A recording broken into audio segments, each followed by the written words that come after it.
헛소리로 들렸는데 허경영 민주공화당 총재가 또다시 대선 출마를 선언했습니다. 네. 33가지 공약을 들고 나왔는데요.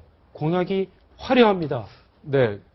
내년 대선에 네. 아마 또 허경영 씨가 출마할 것으로 보여지고요. 어제 장소가 이화여자대학교인데 거기에서 본격 이제 대선 출마 선언을 했거든요. 예. 그러면서 이 공약 33조를 내세웠습니다. 그래서 예. 바로 지금 화면 속에 나오는 것처럼 길어요. 줄줄이 예. 있는데 네. 이 면면을 보면은 이게 지금 하나씩 나오고 있죠. 예. 예. 결혼 수당을 1억입니다. 결혼을 하면 1억 원을 주겠다. 계속 다 주장했던 겁니다. 네. 결혼하는 순간 1억을 저 지급입니다. 하고 출산할 경우에 이제 3천만 원씩 이제 바로 직결해서 지급을 하게 되고요. 이제 주부들에게 있어서 맞벌이가 아닐 경우에도 또 수당을 공급을 하게 되고 지금 현재 65세 이상 이제 노인에게 주는 기초연금에 이제 액수를 올린다는 겁니다. 네. 그래서 제가 보기에는 50만 원대까지도 기억이 나는데 더 올렸습니다. 그래서 이번에는 월 70만 원. 70만 원이고 지금 1,300조 아니겠습니까? 가계부채가. 예. 이거 이제 무이자, 융자로 이제 전환하는 시간을 두고요. 하겠다라는 거고. 신용불량자 같은 게 있습니다. 개인 파산, 개인 회생한 분들, 이런 분들에게는 이제 20년간 무이자 지원을 하겠다라는 게 있고, 또 주택도 2억 같은 경우에 무이자로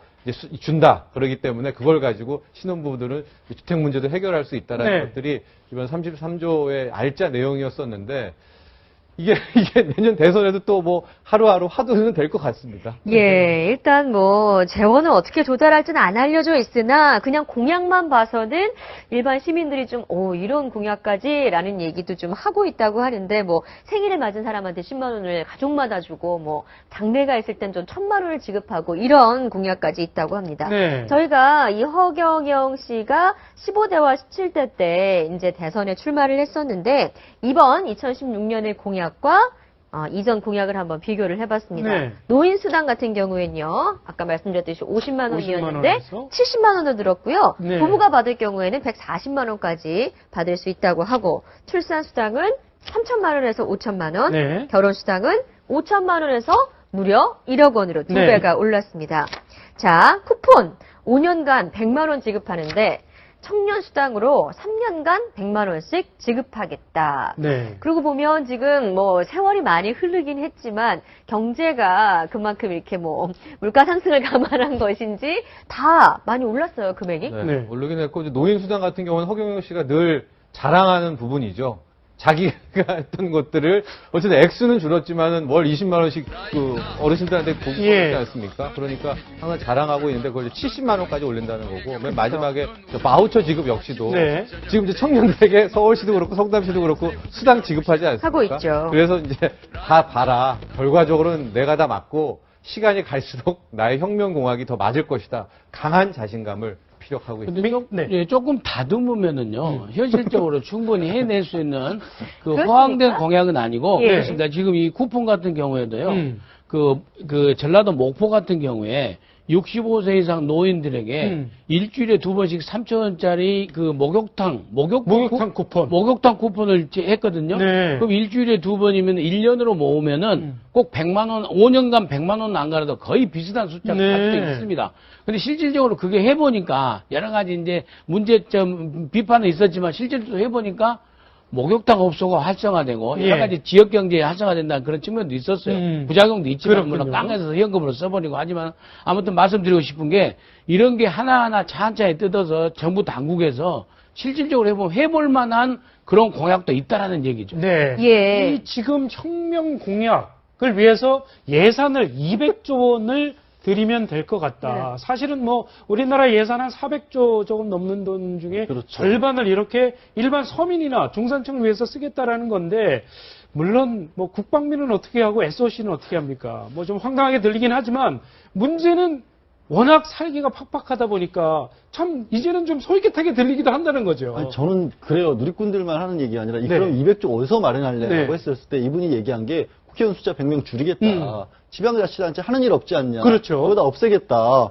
또 정당들도 지금 얼마나 지금 정치권에 실망을 많이 한 겁니까? 예. 정당 지원금 다 폐지하겠다. 그리고 이제 벌금들 같은 경우 범죄자들 경제사범들 막 수십억 수백억을 했는데도 그냥 우리 황제노예하고 끝나고 면제 받고 그렇죠. 그러지 않습니까? 예. 그거 다 추징하겠다 이렇게 나온단 재산을 말이에요. 비례해서 벌금도 벌금을 매기겠다. 물리겠다. 그렇게 해서 200조 만들겠다고 하니까 이 허경영 씨가요, 저기 뮤직비디오 나오는데, 눈에서 네. 레이저 쏘고, 뭐, 본인이 막 공중부양한다고 축지술 쓴다고 하니까, 사람들이 워낙 허황된데, 예. 그게 아니라 정말로 세련되게 다듬은 사람이 나오고요. 조금 더 정말 그럴듯한 얘기 나오면, 저는 걱정스러운 게, 필리핀의 지금 두테르테 대통령, 네. 얼마나 정권에서 말도 안 되는 정말 행동을 하고 있지만 국내 지지율이 얼마나 높습니까? 네. 그런 사람들이 나타나지 말라는 보장이 없어요, 지금. 정치권들이 진짜 각성해야 돼요. 허경영 네. 씨에게 솔깃하는 누리꾼들이 많다는 거 아니에요, 그래서 예. 실제로. 근데 예. 그래서 다시 제가 말씀드리면 허황된 네. 것이 아니라 지금 허경영 씨가 얘기하니까 허황되게 보이지만은 음. 이걸 다 모아서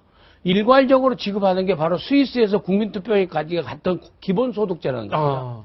그리고 우리나라에서도 김종인 전 대표가 한번 그 기본소득에 대해서 얘기를 했거든요. 네. 그러니까 소득 수준에 맞춰서 무조건 그 월 200만 원에서 생활할 걸 갖다 지급해버리자는 거죠, 국가에서. 모든 복지금을 갖다 종합시켜가지고. 예. 그런 부분에 대해서 하기 때문에 사실 일부에서는 이제 무슨 폭발적인 인기는 아니라 할지라도 설득력은 안 갔다 하더라도 일부에서는 너무나 허황된 것만은 아니다. 네. 라는 게 네티즌들을 중심으로 해서 또 워낙 살기가 팍팍하니까 그런 부분이 상당히 이제 그 설득력을 또 지지를, 인기를 넘어서 지지를 예. 얻을 수도 있다. 저는 그 점을 지적하고 싶습니다. 네, 지금 보면 15대, 17대 때의 그 대선 득표율이 계속 올랐어요. 네, 지금 계속 근데 공약 뭐 말씀하셨지만 허황된 부분이 있긴 하지만 분명 국민들 입장에서 좀 솔깃한 부분이 있기도 하거든요.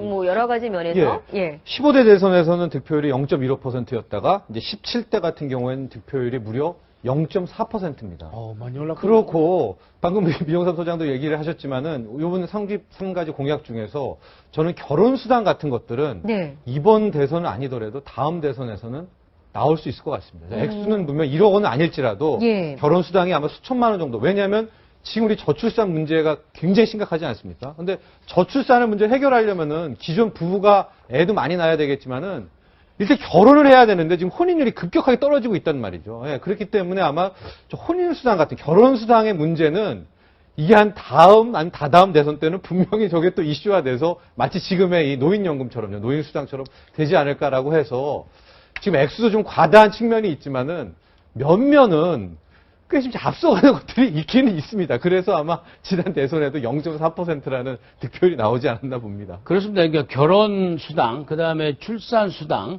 그 다음에 지금 동아일보가 해서 상당히 호응을 받고 있는 그 기농 작업 있잖아요. 네. 그런 걸 다 합치면은요, 얼마든지 이 정도, 지금도 기농수당이나 농촌으로 가고 있다 하는 사람들한테는 2, 3천만 원씩 실질적으로 지급하고 있지 않습니까? 예. 그런 측면에서 실질적으로 잘 다듬으면은 허황된 것만은 아니다라는 그런 의견이 네. 저는 분명히 있습니다. 자, 허경영 총재의 대선 행보가 앞으로 좀 더 구체화될 것 같은데요.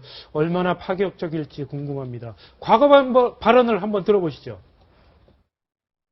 세금 포인트, 직장 생활하면서 세금을 꾸준하게 낸 사람은 특혜를 주는 거죠. 그러니까 신용 등급도 높아지고 모든 게 높아져요. 융자도 보증금 없이 담보 없이 융자가 되고 일반 형사범에서도 형에 감면돼요. 그 다음에 청년 취업 국가 책임제입니다.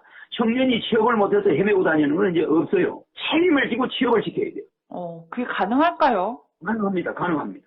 성남시장하고 박원순이가 허경영 공약 전부 표절한다고 뉴스에 나왔대. 네. 황당 공약이긴 하지만 왜 국민들이 솔깃하는 부분이 있는지 기존의 정치인들도 한번 좀 들여다볼 필요가 있다라는 생각이 드네요.